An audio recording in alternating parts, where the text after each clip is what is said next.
俄罗斯不缺土地，上千平方公里的面积，全球就它一个，也不缺能源，什么石油啊、煤炭啊、铁矿之类的，储量不说第一，那也是世界前几的水平。在科技等方面的人才那就更多了，数都数不过来。然而如今的俄罗斯 GDP 也就和我国的广东差不多，为啥有这么多优势，俄罗斯就是死活发展不起来呢？今天秋哥就带大家来了解了解。俄罗斯横跨亚欧大陆，国土面积约为1710万平方公里，人口约1.46亿人。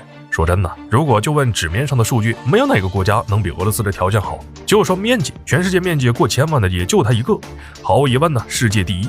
不光是面积大，在这广袤辽阔的土地下，还有着不少宝贝，像什么矿产、森林、水域等资源，不仅种类多，而且还非常丰富。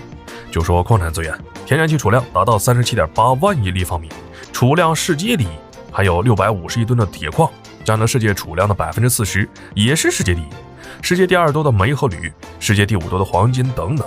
说俄罗斯是世界第一的资源大国一点都不夸张。另外，俄罗斯还是个粮食出口大国，小麦出口量世界第一。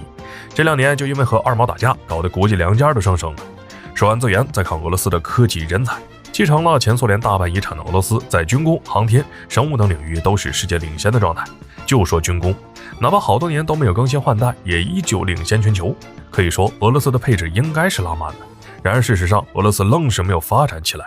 俄罗斯要资源有资源，要人才有人才，科技水平放眼全世界也能排在头几位，但它的经济水平就是拉胯，就是发展不起来。这是为啥？我们都知道俄罗斯的军事实力很强，和美国不相上下。同样呢，在重工业方面也是俄罗斯的强项。单说每年出口的军火份额也就比美国少点，很多国家都是俄制武器的忠实买家，包括我国在内。最夸张的还得是印度，每年花在买武器上的钱就高达30多亿美金。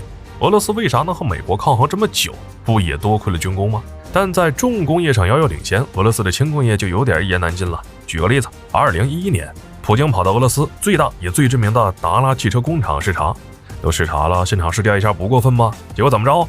这车连续打了好几次火都没打着啊，搞得场面一度尴尬。等过了4年后，普京又一次来到这视察。按理说都过去这么久，本以为会憋个狠的出来，没想到拉了大的。别说打不着火了，有人想拉开车门让普京上车，车门没开，车把手直接被拽了下来。没办法，就只能赶紧扔车里。领导人视察的车辆都这水平，普通人该怎么办？其实俄罗斯的汽车水平呢，应该不差才对。当年苏联就和通用汽车合作过，弄回来了一套汽车图纸和设备。但谁让那个时候实施的是计划经济，车得要多少才能造多少，根本不愁卖不出去。他们也就没什么动力去搞什么研发了。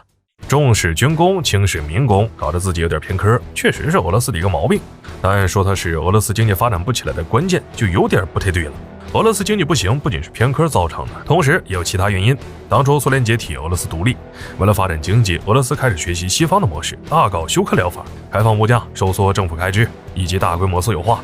这种方法确实有成功的例子，但它却不适合俄罗斯。为什么？这么做的结果就是大量的国有资产被寡头占据，国内通货膨胀严重，原本优势的军工也不发展，大量工人下岗，上百家企业倒闭，直接没了200多万个岗位，经济临近崩溃。雪上加霜的是，国内还爆发了车臣战争，还没打赢。说直白点，本来俄罗斯只是有点小伤，经过治疗后直接就住进了 ICU，GDP 是年年都得往下降。